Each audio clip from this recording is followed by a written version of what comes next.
Let's talk about martial arts. They are so unbelievably cool. The movies, the series, the badassery, the music that, well, I can't really play anything copyright, but here's 2 seconds of the best audible sound waves known to man. All over the world, people practice martial arts. If there are people, there are martial arts happening. But what exactly is a martial art? There are gestures that transcend language. I'm talking about forms of communication that everybody understands, like a smile. Everybody gets what that is as soon as they see it. So it's the same with balling up your fist and throwing your hand. It's a gesture we universally as a species recognize as violent. Same goes for kicks. That's a serious goddamn kick. And throws. And struggles on the floors and a hug by the neck. Whatever it is, all around the world, people recognize it and tune in to watch people perform violent gestures.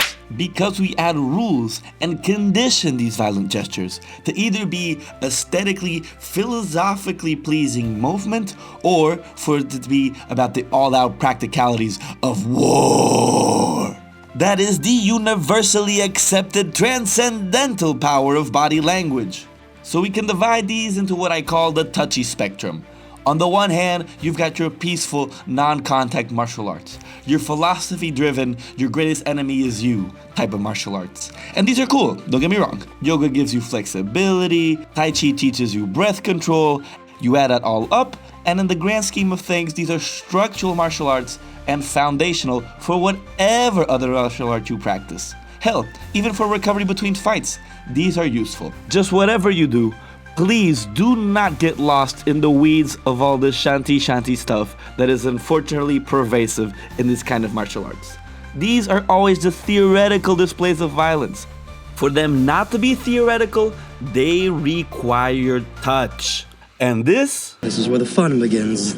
With the element of touch, martial art can explode and explore all sorts of crazy cool directions. And depending on the intended intensity, they can either be fancy foot fencing matches or all-out brawls of total war. In conclusion, martial arts can be defined by transcendental gestures that can be seen by anyone as violent.